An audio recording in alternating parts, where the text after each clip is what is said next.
નમસ્કાર દોસ્તો, ચાલો આજે મનની વાત મોકળાશથી કરીએ.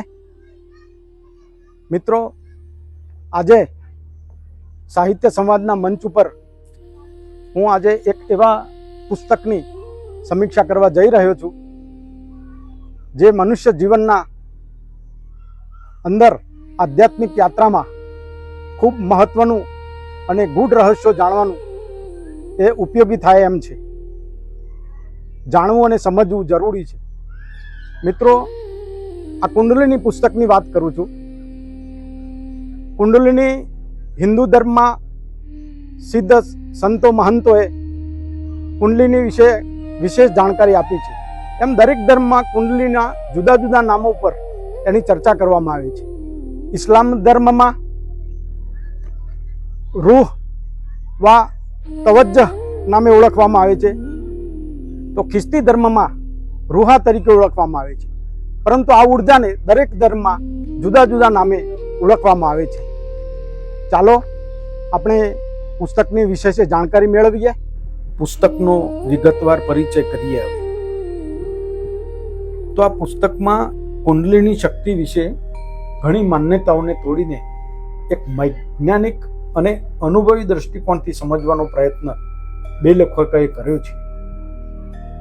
લેખકો રવિન્દ્ર કુમાર અને જીત કુમાર લાર્સન કુંડલિનીને માત્ર ધાર્મિક કે રહસ્યમય વિદ્યા નથી માની, પરંતુ તેને આત્મજાગૃતિ અને ચેતનાના ઉચ્ચ સ્તરના વિકાસનું જીવંત પ્રતીક તરીકે રજૂ કરી છે.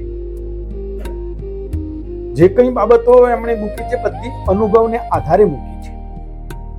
મારી દ્રષ્ટિએ આ પુસ્તકમાં મુખ્યત્વે 5 બિંદુઓ ઉપર લેખકોએ ધ્યાન આપવામાં આવ્યું છે. પ્રથમ, કુંડલિની શું છે? કુંડલિનીનો માનવ શરીરમાં રહેલા 7 ચક્રો સાથે શું સંબંધ રહેલો છે? તેની વિગતવાર અનુભવ સાથેની વાતો કરી છે. બીજો મુદ્દો, કુંડલિની જાગરણ કેવી રીતે થાય? શું કરીએ તો કુંડલિની જાગરણ થાય? કુંડલિની જાગૃત થયા પછી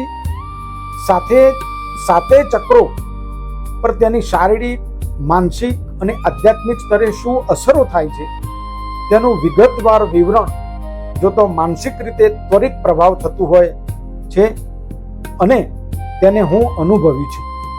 આ પુસ્તક વાંચતા મને મારી અંદરની અસરો મેં અનુભવી છે. સામાન્ય રીતે કુંડલિનીની જાગૃતિ માટે યોગ, ધ્યાન અને પ્રાણાયામ આ વિષયાભિમુખ કૌશલ્ય હોય તેવું એમણે રજૂ કર્યું. નિયમિત રીતે જે લોકો યોગ, ધ્યાન અને પ્રાણાયામ કરતા હોય છે તેમને કુંડલિનીની અસરો પ્રાથમિક તબક્કે ખૂબ ઝડપથી થતી હોય છે. ચોથો મુદ્દો છે કુંડલિની સાથે જોડાયેલા ભય, ભ્રમ અને ભ્રમણાઓને લેખકે કોઈ ખૂબ અભ્યાસપૂર્ણ અને તથ્ય આધારિત ખંડિત કરતું ધારદાર વિવેચન આ પુસ્તકમાં કર્યું.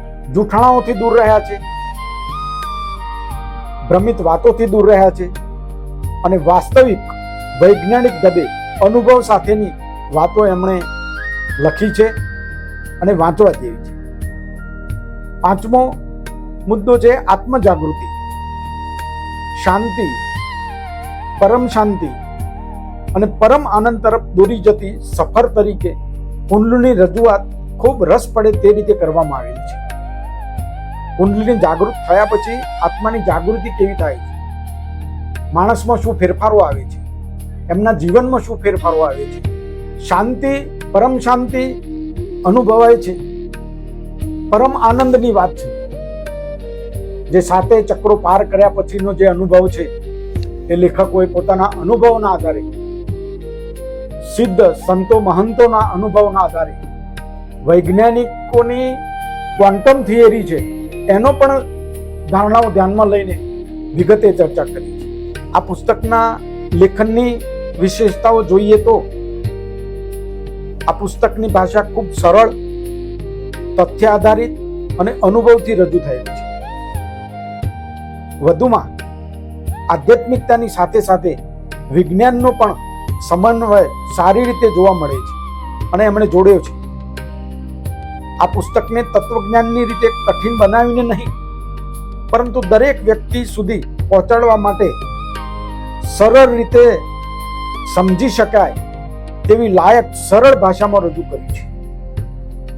મારી દ્રષ્ટિએ જે વ્યક્તિને યોગ, ધ્યાન, ચક્રો, પ્રાણશક્તિ અથવા આત્મજાગૃતિ વિશે ઊંડાણપૂર્વક જાગવું હોય, જાણવું હોય, સમજવું હોય, અનુભવવું હોય, તેમના માટે આ પુસ્તક ખૂબ જ ઉપયોગી સાબિત થશે. ખાસ કરીને જેમને આધ્યાત્મિકતા અને વિજ્ઞાનની સાથે સમજવી છે તેવા વાચકોને તો આ ગ્રંથ ખૂબ જ ગમશે. આ પુસ્તક સમીક્ષાના અંતે હું એટલું ચોક્કસ કહીશ કે કુંડલિની માત્ર એક પુસ્તક નથી, પરંતુ આત્મશક્તિ તરફ લઈ જતો માર્ગદર્શક નકશો છે. જો તમે આધ્યાત્મિક જીવનમાં આગળ વધવા ઈચ્છો છો, તમારું જીવન સકારાત્મક બનાવવા ઈચ્છો છો, લોકોમાં તમારો પ્રભાવ આપોઆપ સ્વયંભૂ પડે તેવું કરવા ઈચ્છો છો, તો આ ગ્રંથ અવશ્ય વસાવવો જોઈએ, વાંચવો જોઈએ અને સમજવો જોઈએ. અને હા, તમારી લાઇબ્રેરીમાં તો અચૂક હોવો જ જોઈએ. મિત્રો, આ હતી આજની સમીક્ષા.